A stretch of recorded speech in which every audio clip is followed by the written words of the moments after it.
Bay Area hip-hop legend E40 ejected from last night's Warriors-Kings playoff game. A witness gives his account of exactly what happened. A game where the Warriors and Kings opened up their playoff series. You don't survive 3 different eras of hip-hop by accident. You don't outlast trends, labels, streaming, and the ringtone era by being lucky. And you definitely don't build a multi-million-dollar empire by thinking like a rapper.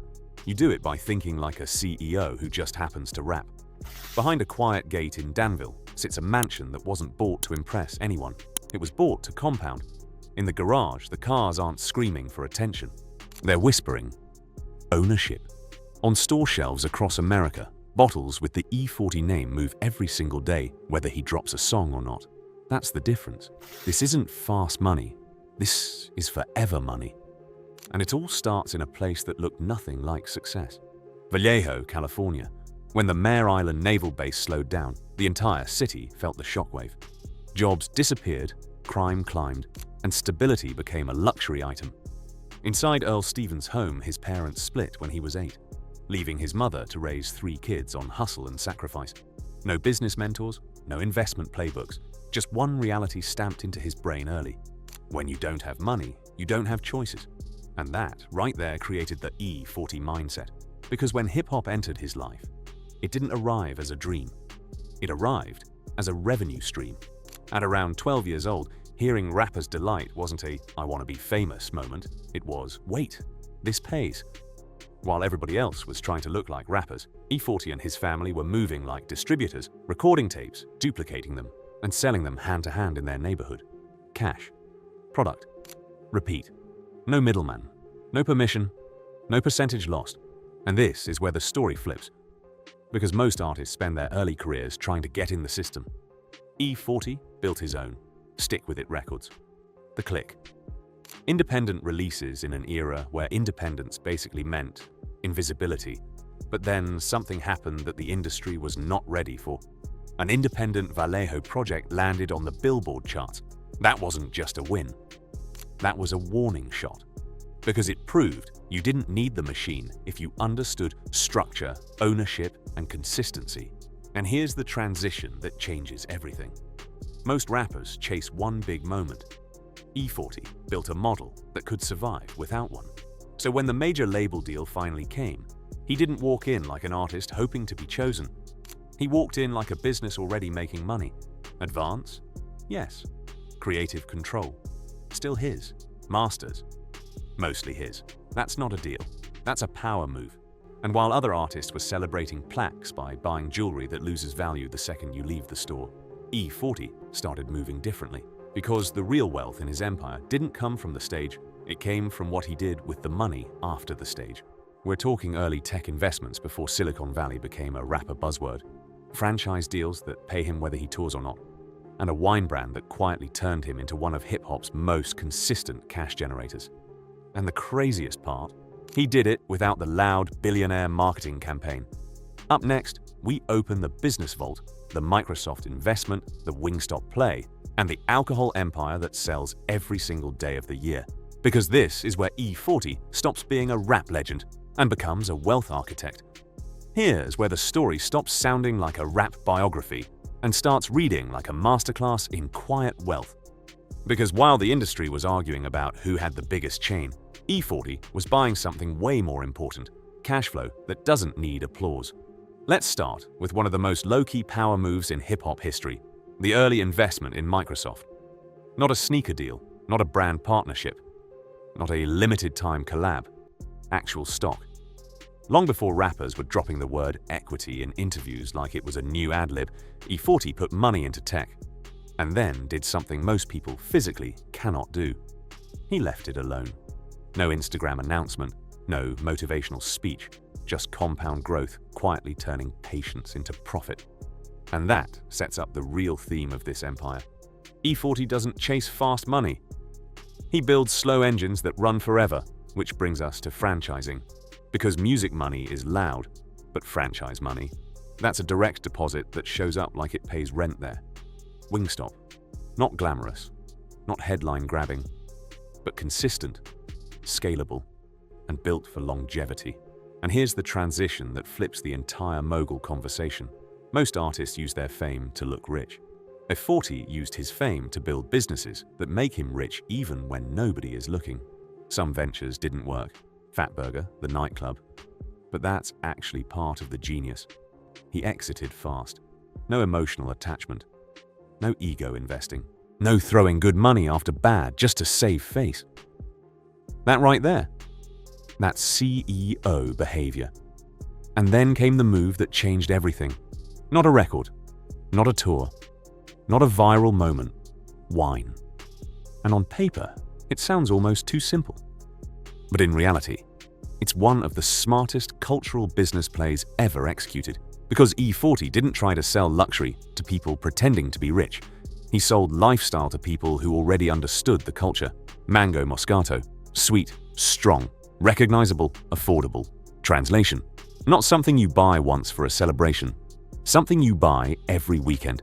And that's when the empire stopped being music-supported and became retail-powered, because every bottle on a shelf is an employee working for him 24/7. No tour bus, no studio session, no performance required. Now stack that with distribution in Costco, Total Wine, Bevmo, and you're no longer talking about a rapper with a product, you're talking about a national supply chain. And here's the coldest part of the whole strategy. Other artists pop champagne in the club for one night. F40 owns the bottle that gets restocked the next morning. That's not branding. That's infrastructure. The revenue from the wine alone, estimated in the tens of millions annually, which is why that $10 million net worth number floating around online is about as accurate as calling a shopping mall a vending machine. Because surface numbers only count what's visible. They don't count the catalog that pays him every time someone presses play. The real estate bought decades ago at 90s prices. The private business structures, the long-term distribution deals. That's not flashy wealth, that's layered wealth. And layered wealth is dangerous because it survives everything. No hit song, still paid. No tour, still paid.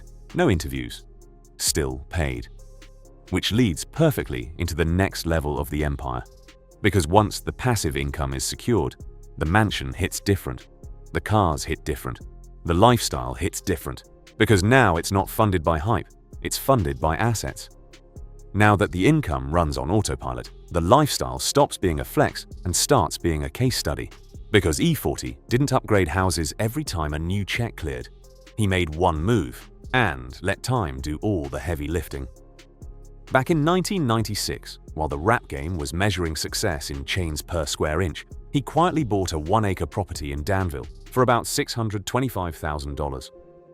No viral, new crib tour, no helicopter entrance, just land in an area where real money lives behind trees and privacy.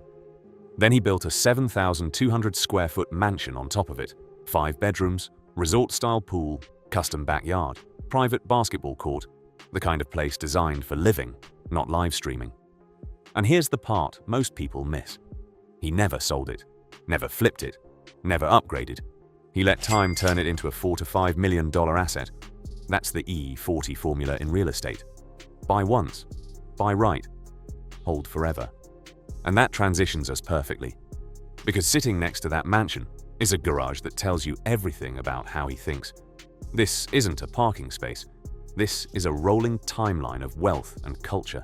Let's start at the top of the food chain, the Rolls-Royce Cullinan, his daily driver. Not loud, not trying to prove anything. A 6.75-litre V12 that moves like it has its own zip code, with an interior that feels like a private jet decided to become an SUV. Translation: when your money is secure, your luxury doesn't need to shout. And if the Cullinan is the daily boss move, the Rolls-Royce Phantom is the throne. Starlight headliner, hand-stitched everything. Presence so heavy, it lowers the value of every car parked next to it. But here's the transition that changes the whole conversation. Because modern luxury is easy when you have money. Cultural preservation, that takes intention. And this is where E40 separates himself from the new money, new car every year crowd. The classics. The 1975 Chevrolet Caprice. Deep black, mirror finish, pure West Coast DNA. The 1963 Impala lowrider with hydraulics. Not built for speed, built for history. Box Chevys, restored with the kind of patience that doesn't exist in a lease agreement. These cars don't just hold value, they gain value. Because they're not transportation, they're artifacts. Every one of them is a reminder that his wealth didn't disconnect him from the culture. It gave him the ability to preserve it. And then there's the speed side of his personality, because the hunger never really leaves. Ferrari 488 Spider, twin-turbo V8, 0 to 60 in just over 3 seconds, top down on a Bay Area highway, sounding like success clearing its throat. Ferrari 812 Superfast, one of the last naturally aspirated V12 monsters, nearly 800 horsepower and a price tag that says, this is the final chapter of an era. That's not just a car, that's mechanical art before the world goes electric. And sitting in the middle of all of this, the Cadillac Escalade Platinum, customized mobile office, business operations on wheels, because even his regular vehicle is built to move like a corporation. Now here's the key transition, the part that turns this from a car tour into an empire lesson. Most celebrity garages are about depreciation. His is about allocation. Some vehicles for comfort, some for speed, some for culture, all of them for long-term value and identity. Estimated collection value, $2.5 to $3 million. But the real worth, it tells you exactly who he is. Not a man spending money, a man positioning assets. And after everything we've just walked through, the mansion, the cars, the passive income, the businesses, you'd think that's the final level. It's not. Because the strongest part of the E40 empire isn't on a balance sheet. It's the one thing that keeps the entire structure from collapsing. The reason there are no scandals, no financial crashes, no public meltdowns after 3 decades in the most chaotic industry in entertainment. The family, the discipline, the reputation. Here's the part that actually separates E40 from almost every name in hip-hop history. All the money, all the cars, all the wine. None of it matters if the foundation isn't solid. And E40's foundation? Family, discipline, consistency. Married to Tracy since 1991. That's long before the fame, the labels, or the mansions. Over 30 years later, still together. No flashy Instagram posts, no public drama, just stability. That stability became the quiet engine powering every other move he made. 2 sons, Earl Jr. and Amari, both in music, but neither pushed to live in their father's shadow. Instead, they were taught patience, discipline, and earning your place. Lessons money can't buy. This is a man who doesn't hand out crowns. He shows you how to wear them. And then there's the public proof of character. Because this is where E40 stops being a rap legend and becomes a wealth architect. Here's where the story stops sounding like a rap biography and starts reading like a masterclass in quiet wealth. Because while the industry was arguing about who had the biggest chain, E40 was buying something way more important, cash flow that doesn't need applause. Let's start with one of the most low-key power moves in hip-hop history. Remember April 2023? The Sacramento Kings playoff game? E40 got asked to leave the arena while sitting in VIP seats. Headlines could have spun this into chaos. But E40, calm. No yelling, no social media meltdown, just a simple, I felt treated unfairly. The NBA reversed the decision, fans and peers showed support, and respect for the Bay Area legend skyrocketed. That's the real power move. Control your narrative without needing the world to notice. He speaks plainly, sometimes sharply, about younger artists, short-term thinking, or financial mistakes. Clips go viral, and some call him outdated. But the truth? He's survived 3 decades in a business that eats people alive by thinking long-term, avoiding drama, and protecting his assets and reputation. Charity and mentorship. He's hands-on, quietly giving back to underprivileged youth, funding scholarships, and teaching artists to protect their rights. He doesn't need hashtags or PR stunts. Impact is measured in lasting change, not applause. Even in 2026, E40 isn't slowing down.